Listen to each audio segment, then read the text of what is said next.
Di sebuah negeri yang bernama Amestris, sejak dahulu orang-orang di sini mengembangkan ilmu yang disebut alkemi, yaitu ilmu yang bisa merubah bentuk dari suatu benda ke benda lainnya. Di sebuah desa yang bernama Resembul, hiduplah seorang ibu yang tinggal bersama dua orang anaknya yang masih kecil. Dua anak itu bernama Edward dan Alphonse atau biasa dipanggil Al. Mereka berdua memamerkan kekuatan alkemis yang mereka pelajari secara otodidak kepada ibunya. Mereka berdua bisa merubah sekumpulan benda menjadi mainan. Proses perubahan itu disebut transmutasi. Ibunya sangat bangga karena dua anaknya ini sangatlah berbakat. Ibu berharap ayah mereka ada di sini untuk melihat, namun sang ayah masih bertugas dan belum bisa pulang. Saat sedang bermain, tiba-tiba sang ibu mendadak jatuh. Dia tewas karena sebuah penyakit aneh. Pemakaman pun dilaksanakan hari itu juga. Edward dan adiknya Al tidak kuasa menahan kesedihan ditinggal sang ibu. Beberapa hari kemudian, Edward dan Al yang sangat terpukul memiliki ide untuk menggunakan kekuatan alkemis yang terlarang yang bisa menghidupkan manusia.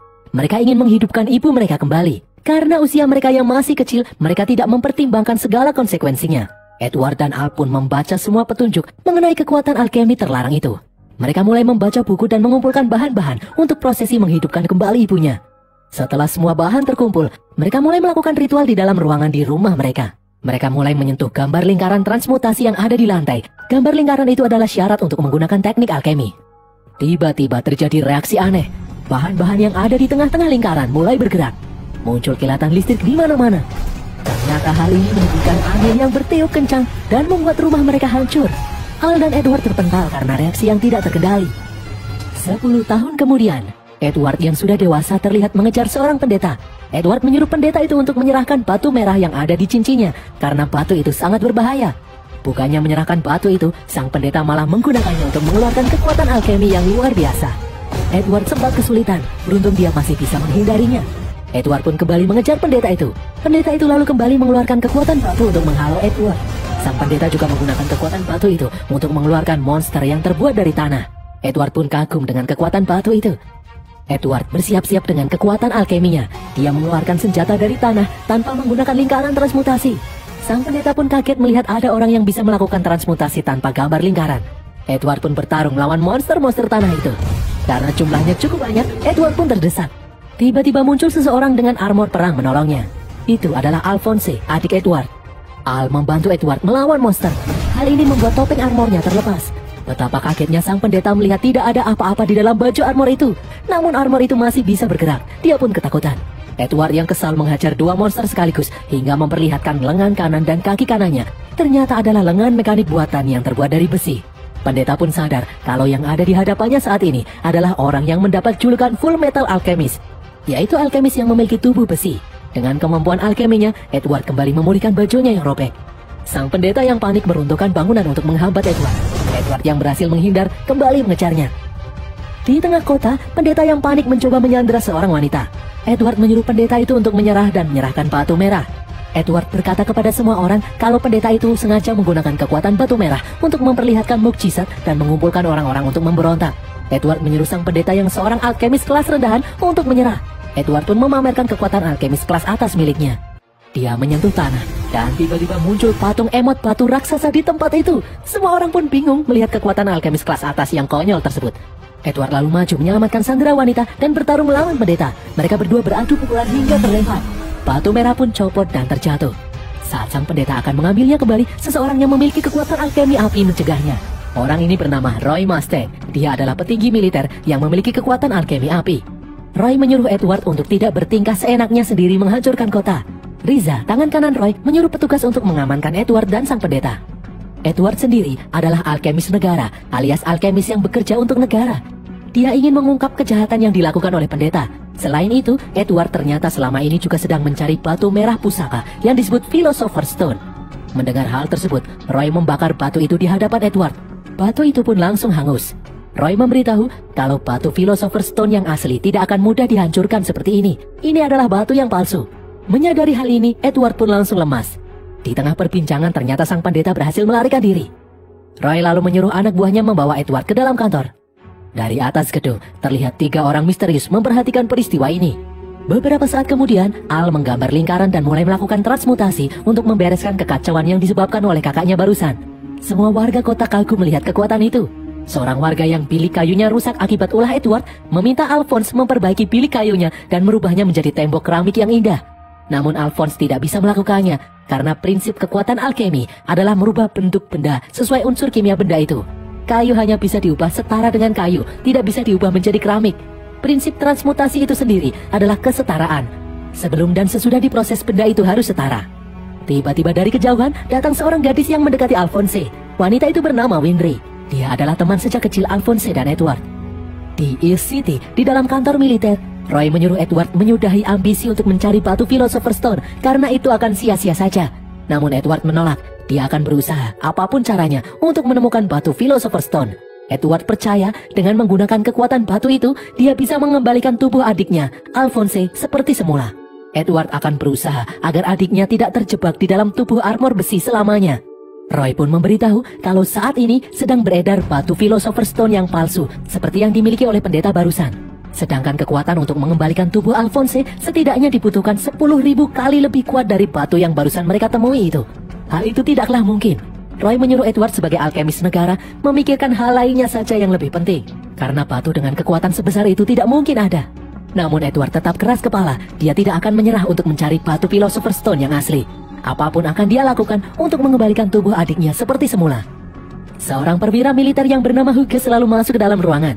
Edward dan Hughes sudah saling mengenal sejak lama. Hughes selalu mempersilahkan Jenderal Militer Hakuro untuk masuk. Jenderal Hakuro sangat senang karena bisa bertemu dengan sang full metal alkemis yang terkenal secara langsung. Saat akan pulang, Winry kesal ketika melihat lengan mekanik Edward telah rusak. Winry sendiri adalah seorang mekanik yang membuat lengan buatan itu. Melihat kerusakan lengan yang cukup parah, Winry langsung memarahi Edward karena tidak berhati-hati. Winry terpaksa memperbaikinya lagi. Hughes pun mengajak Edward, Alphonse dan Winry menginap di rumahnya. Dia tahu kalau ketiga anak ini tidak memiliki tempat tinggal di kota. Di dalam kantor, Hakuro mengetahui keinginan Edward untuk mencari batu Philosopher's Stone untuk mengembalikan tubuh adiknya yang terjebak di dalam armor besi. Hakuro sendiri pernah mendengar kekuatan semacam itu. Hakuro lalu menyuruh Roy mengenalkan Edward kepada seorang alkemis peneliti yang bernama Shaw Tucker. Siapa tahu Shaw Tucker bisa membantu Edward. Di dalam gorong-gorong, pendeta yang tadi terlihat menemui 3 orang misterius berbaju hitam. 3 orang misterius itu bernama Las, Envy, dan Gluttony. Pendeta marah karena batu yang diberikan oleh Las ternyata bukan batu Philosopher's Stone yang asli. Envy kemudian maju dan merubah wujudnya mirip seperti pendeta. Las kemudian menusuk kepala pendeta dengan jarinya yang memanjang. Pendeta itu pun tewas. Melihat tubuh pendeta yang tewas, Gluttony yang kelaparan langsung memakan tubuh pendeta itu. Malam harinya, Hughes mengajak Edward, Alphonse, dan Winry makan malam bersama istrinya. Winry terus-terus saja mengomel karena Edward selalu saja menghancurkan lengan mekanik buatannya. Hughes dan istrinya pun tertawa melihat tingkah Edward dan Winry itu. Saat sedang tidur, Edward bermimpi buruk. Dia tiba-tiba tersedot ke dalam sebuah ruangan putih di mana terdapat gerbang raksasa di dalamnya. Di ruangan itu, Edward bertemu sosok yang mengaku bernama The Truth. The Truth sendiri adalah sang penguasa alam semesta. Gerbang yang ada di sana lalu terbuka. Edward pun tersedot masuk ke dalamnya. Itu adalah gerbang menuju alam baka. Edward terbang di antara cahaya-cahaya berkilauan. Edward pun melihat ada sosok ibunya di dalam sana. Tiba-tiba Edward kembali ke tempat semula. Edward pun meminta The Truth kembali memasukkannya ke dalam gerbang untuk menemui ibunya. Namun The Truth menolak karena modal pertukaran yang dimiliki Edward tidaklah cukup. The Truth meminta Edward menukarkan kakinya untuk melakukan hal itu karena hukum alkimia dibutuhkan pertukaran. Edward pun setuju menyerahkan kakinya. Edward lalu kembali tersadar di dunia nyata dengan kaki yang sudah terpotong. Tiba-tiba di tengah lingkaran muncul sosok aneh dari proses transmutasi yang dilakukan Edward yang ingin menghidupkan ibunya kembali. Ternyata sosok yang muncul bukanlah ibunya. Beruntung sosok itu langsung tewas karena tidak cukup kuat. Sambil menahan rasa sakit, Edward terkejut melihat adiknya Al kehilangan tubuhnya dalam prosesi ini. Karena tidak ingin kehilangan adik satu-satunya itu, Edward kembali menemui The Truth. Edward menumbalkan tangan kanannya untuk mengembalikan jiwa Alphonse. Edward pun terbangun dari tidurnya. Alphonse yang terjaga di sampingnya sadar kalau kakaknya ini pasti teringat kenangan saat mereka kehilangan tubuh mereka karena kebodohan mereka sendiri. Edward pun meminta maaf kepada adiknya. Edward berjanji akan melakukan apapun untuk mengembalikan tubuh adiknya itu seperti semula. Keesokan harinya, Roy mengajak Edward, Winry, dan Alphonse menemui seorang alkemis senior yang bernama Shaw Tucker. Tucker mendapat tugas dari pemerintah untuk mentransmutasikan Chimera, yaitu hewan yang bisa berbicara. 2 tahun lalu, Tucker sempat berhasil menciptakan Chimera, namun Chimera itu hanya mengucapkan 3 kata dan kemudian mati. Sesampainya di rumah Tucker, mereka langsung disambut seekor anjing dan seorang anak yang bernama Nina. Tucker meminta maaf karena rumahnya berantakan, karena saat ini dia hidup sendiri setelah istrinya pergi meninggalkannya 2 tahun lalu. Winry dan Alphonse terlihat menemani Nina, anak Tucker, bermain-main. Tucker bercerita kalau tahun ini dia harus berhasil menciptakan chimera atau hewan yang bisa berbicara. Jika tidak, pemerintah akan memecatnya. Tucker tidak akan membiarkan hal itu terjadi. Tucker lalu mengajak Edward melihat hewan-hewan hasil penelitiannya. Namun sampai saat ini dia masih belum bisa membuat hewan-hewan itu berbicara. Edward pun bertanya, apakah benar 2 tahun lalu Tucker pernah berhasil menciptakan chimera? Tucker pun mengiyakan, namun chimera itu hanya mengucapkan 3 kata, yaitu, aku ingin mati. Setelah itu chimera itu pun mati. Edward lalu memperlihatkan lengan mekanik miliknya. Edward bercerita, dia mengorbankan lengannya untuk menukarnya dengan jiwa adiknya, Alphonse. Edward lalu menyegel jiwa Alphonse di dalam armor besi. Edward bertanya pada Tucker, apakah ada cara lain untuk mengembalikan tubuh adiknya seperti semula? Tucker menjawab hal itu akan sulit, namun dia akan mencoba sesuatu. Sesaat kemudian, di dalam stasiun, Edward dan Winry berpamitan kepada Hughes untuk pergi mencari seseorang yang bernama Marco. Berdasarkan petunjuk Tucker, Marco bisa membantu Edward menemukan Philosopher's Stone. Hughes pun menyuruh mereka berdua untuk berhati-hati. Mereka berdua pun mulai berangkat. Di dalam kereta, Edward teringat dengan Nina, anak Tucker yang sangat lucu. Sementara itu, Tucker mencoba meneliti tubuh Alphonse dengan menghipnotis Alphonse agar tertidur. Tucker mempelajari segel yang dibuat Edward untuk menyegel jiwa Alphonse di dalam armor besi itu. Namun Tucker ragu-ragu, apa jangan-jangan ini bukanlah roh Alphonse yang asli. Bisa jadi ini adalah boneka buatan yang ditanamkan ingatan palsu, membuatnya merasa dirinya Alphonse. Karena pernah ada alkemis yang bisa menciptakan boneka semacam ini. Alphonse sendiri pun kaget mendengar hal itu. Di suatu tempat, Winry bertanya pada penduduk mengenai keberadaan Marco. Setelah melihat fotonya, penduduk itu kenal ada seorang dokter yang bernama Mauro yang sangat mirip. Winry dan Edward pun langsung menuju tempat Mauro praktik. Saat dipanggil, tidak kunjung ada jawaban. Ternyata pintu rumah itu tidak dikunci. Winry dan Edward pun memasukinya. Mereka pun kaget ada yang menembak. Itu adalah Marco yang mereka cari. Marco terlihat ketakutan. Beruntung Edward bisa menenangkannya. Malam harinya, Edward bertanya kepada Marco mengenai keberadaan batu Philosopher's Stone. Namun reaksi Marco malah mengusir Edward. Marco menyuruh Edward tidak usah mencari batu itu lagi, karena itu adalah batu iblis yang sangat jahat. Marco pun kembali mengacungkan senjata. Dia menembak sesuatu dari luar pintu. Ternyata itu adalah Las. Las bisa menyembuhkan diri. Marco kembali menembak Las, namun Las kembali menyembuhkan dirinya. Las lalu menusuk dada Marco. Saat Edward hendak menolong, Las mencegahnya. Las pun dengan mudah kembali menusuk dada Marco untuk membunuhnya. Tiba-tiba Las menghilang dari tempat itu. Saat Marco sedang sekarat, dia memberi Edward petunjuk mengenai batu Philosopher's Stone. Marco menyuruh Edward menuju laboratorium militer nomor 5. Marco pun kemudian tewas. Winry lalu menyuruh Edward untuk bergegas pergi memeriksa petunjuk itu. Di dalam kereta, Edward melihat petunjuk yang diberikan Marco yang berupa skema gambar lingkaran transmutasi yang robek. Itu adalah skema untuk mentransmutasikan batu Philosopher's Stone. Edward berencana menjemput Alphonse di rumah Tucker terlebih dahulu. Sesampainya di sana, Edward merasa aneh karena rumah itu terasa sepi. Di dalam sebuah ruangan, Edward melihat Tucker yang bertingkah aneh. Tucker memberitahu kalau akhirnya dia telah berhasil mentransmutasikan chimera, yaitu hewan yang bisa berbicara. Terlihat ada hewan seperti anjing di ruangan itu. Tiba-tiba anjing itu berkata kalau dia ingin bermain dengan Edward. Edward pun kaget. Edward lalu bertanya, kapan terakhir kali istri Tucker pergi? Tucker menjawab 2 tahun lalu. Edward lalu kembali bertanya, kapan pertama kali Tucker menciptakan chimera? Tucker menjawab 2 tahun lalu.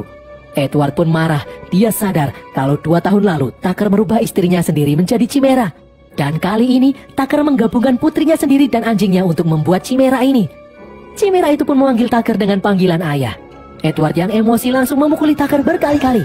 Tucker menjawab, mereka berdua sama saja, sama-sama pernah bermain-main dengan nyawa manusia. Saat Edward hendak membunuh Tucker, Al yang sedang lemas muncul mencegahnya. Edward dan Al pun kesal karena mereka berdua tidak memiliki kemampuan untuk mengembalikan Nina ke kondisi semula. Roy dan Riza lalu datang membawa pasukan untuk menangkap Tucker. Roy pun mendekati Edward dan Al yang sedang murung. Roy menyuruh mereka berdua tidak usah khawatir karena ini hanya masalah sepele. Namun, Edward tidak menganggap hal ini sebagai hal yang sepele. Edward sadar kalau nyawa manusia sangatlah berharga. Dia syok karena ada manusia yang seperti iblis tega menumbalkan nyawa manusia untuk kepentingan pribadinya. Edward masih sedih karena dia tidak bisa menolong Nina. 3 hari kemudian, di markas militer, Edward menghabiskan waktunya di dalam perpustakaan untuk memecahkan teka-teki batu Philosopher's Stone.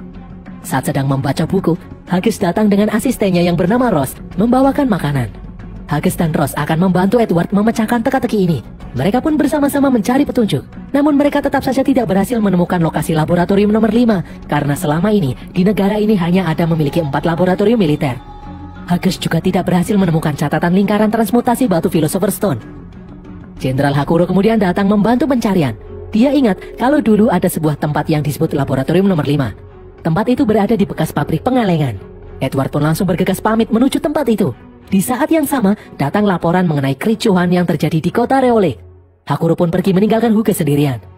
Keesokan harinya, Edward, Winry, dan Alphonse sampai di pabrik pengalengan yang dimaksud. Namun ternyata tempat itu kosong. Alphonse lalu menanyakan sesuatu kepada Edward. Apakah Edward benar-benar mengembalikan rohnya dan menyegelnya di dalam armor baja? Atau jangan-jangan Edward menciptakan boneka armor dan membuat armor itu merasa seolah-olah kalau dirinya adalah Alphonse. Edward pun kaget kenapa Alphonse bisa berkata omong kosong seperti ini. Alphonse lalu mendorong Edward dan menuduh Edward telah membohonginya. Edward yang marah pun kembali bangkit. Dia memukuli Alphonse berkali-kali dengan lengan kirinya hingga berdarah. Winry menyuruh mereka berdua menghentikan perkelahian. Alphonse juga menyuruh Edward memakai lengan besinya karena Alphonse melihat tangan Edward yang mulai berdarah.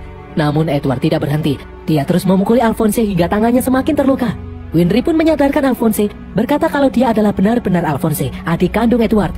Karena selama ini, Edward selalu menghabiskan waktunya memikirkan bagaimana caranya mengembalikan tubuh adik tercintanya ini. Edward tidak pernah memikirkan hal lain selain itu. Edward bahkan rela hidupnya terancam bahaya agar dia bisa mengembalikan tubuh Alphonse seperti semula. Jika Alphonse adalah boneka, Edward tidak akan melakukan itu semua. Alphonse pun akhirnya sadar kalau dia bukanlah boneka. Edward benar-benar mengorbankan lengannya untuk menyegel jiwa Alphonse di dalam tubuh armor besi. Edward pun menangis. Dia berjanji akan mengembalikan adiknya itu seperti semula. Di dalam kantor, Hughes meneliti kota-kota yang melakukan pemberontakan. Hughes pun sadar titik-titik kota itu dihubungkan, maka akan terbentuk lingkaran transmutasi batu Philosopher's Stone raksasa. Dengan teori ini, Hughes berhasil menemukan lokasi laboratorium kelima yang berada di bekas kamp tahanan militer. Tiba-tiba dari belakang, Las datang menemui Hughes. Melihat tato yang ada di dada Las, Hughes sadar kalau Las adalah makhluk manusia buatan alias homunculus. Las berniat membunuh Hughes, namun dia meleset. Hughes berhasil kabur sambil menancapkan pisau di kepala Las. Di jalanan, Hughes mencoba menelpon Roy, memberitahunya mengenai lokasi laboratorium kelima yang ada di bekas kamp tahanan militer. Tiba-tiba seseorang ada di belakangnya. Orang itu adalah Roy. Tak disangka Roy malah menembak Hughes hingga tewas. Di tempat lain, pihak militer datang untuk membawa Edward ke dalam markas militer. Di dalam markas militer, Edward ditahan bersama dengan Risa. Edward bingung kenapa mereka ditahan. Risa memberitahu kalau Hughes telah tewas dan Roy dituduh sebagai pelaku pembunuhan itu. Itu sebabnya orang yang dekat dengan Roy juga ikut-ikutan ditahan. Risa yang merasa Roy tidak mungkin melakukannya, yakin kalau ini adalah suatu propaganda. Risa juga mendapat informasi kalau Tucker telah berhasil kabur. Edward dan Risa lalu mengecoh penjaga untuk melarikan diri. Risa memberitahu kalau saat ini Roy sedang bergerak menuju bekas kamp tahanan perang yang merupakan laboratorium nomor 5 yang sebenarnya. Sementara itu, di dalam terowongan bekas kamp tahanan perang, Roy dihadang sekelompok pasukan yang dipimpin oleh Ross. Ross menyuruh Roy untuk menyerah, jika tidak dia akan menembaknya. Namun Roy malah mengangkat jarinya hendak membakar Ross. Dari belakang Edward dan Risa datang di tempat itu. Edward meminta Roy untuk tidak melakukan hal bodoh. Seakan tidak menghiraukannya, Roy mengeluarkan kekuatan alkemi api untuk membakar tubuh Ross. Ross pun terbakar hidup-hidup. Dia berteriak kesakitan hingga gosong.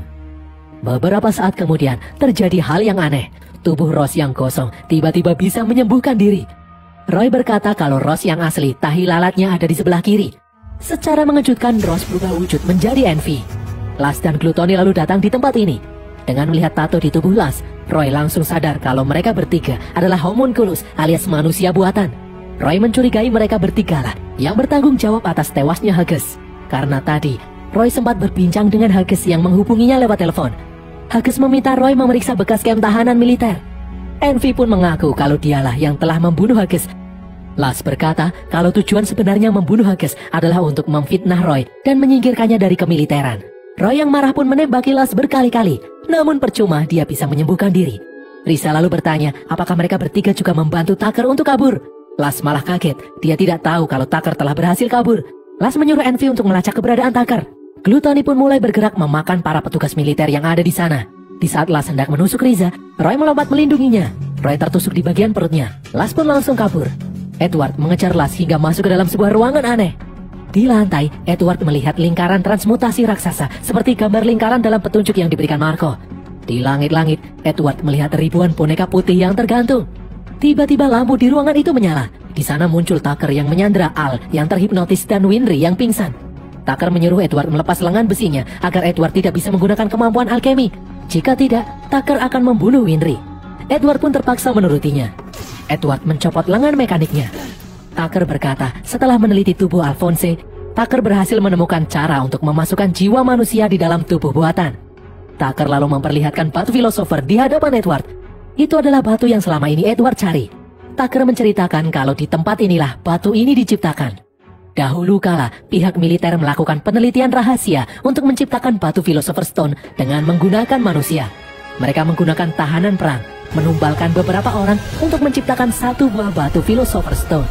Edward pun melihat tangki raksasa yang menyimpan ribuan batu Philosopher Stone. Itu artinya sudah ada ratusan ribu nyawa manusia yang dikorbankan di tempat ini. Tucker berkata kalau apa yang telah dia lakukan tidak ada bandingannya dengan apa yang terjadi di tempat ini. Edward pun lemas, dia tidak menyangka kalau manusia bisa sekejam ini. Tucker lalu mengacungkan senjata berniat membunuh Edward. Tiba-tiba dari belakang Las menusuk tubuh Tucker hingga tewas. Roy dan Riza pun sampai di tempat ini. Las berkata kalau dia tidak akan membiarkan Tucker membunuh Edward karena Edward adalah tumbal yang sangat berharga. Dari atas tiba-tiba muncul Jenderal Hakuro. Hakuro berterima kasih kepada Las yang membantunya membuat batu Philosopher Stone. Hakuro tidak membutuhkan bantuan Las lagi. Dengan bantuan Tucker, Hakuro akhirnya bisa menemukan cara untuk menghidupkan boneka yang ada di atas menggunakan batu Philosopher Stone. Hakuro akan menggunakan boneka-boneka itu sebagai pasukan tempur untuk menguasai negara ini dan kemudian menguasai dunia.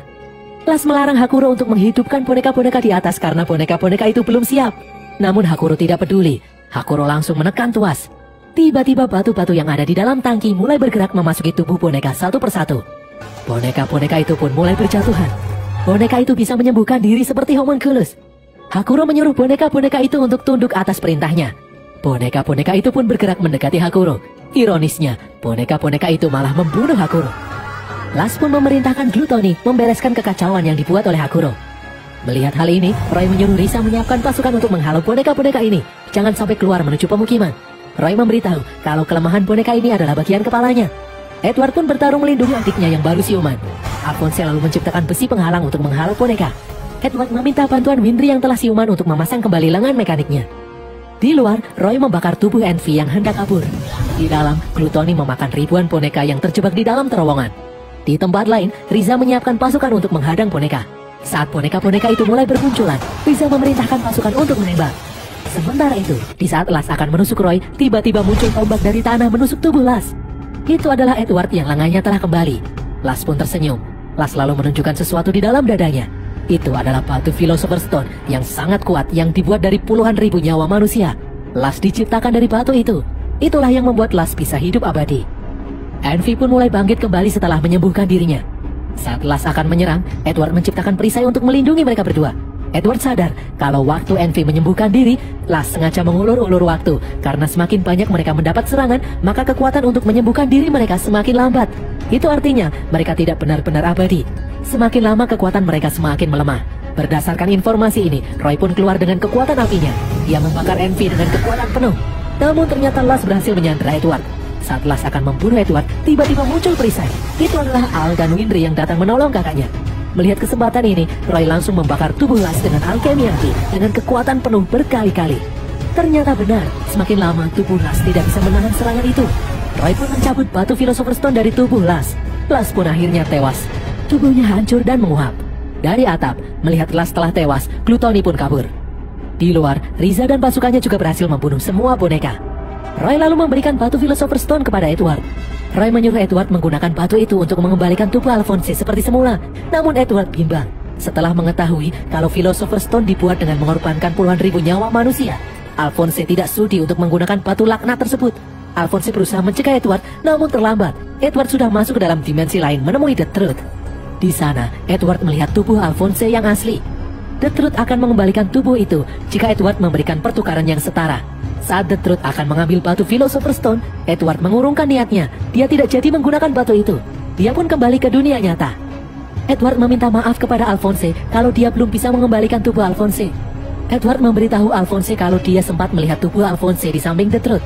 Edward berjanji akan mencari cara lain untuk mengembalikan tubuh adiknya itu. Alphonse pun menyadari hal itu. Dia juga tidak sudi jika tubuhnya harus ditukar dengan nyawa manusia.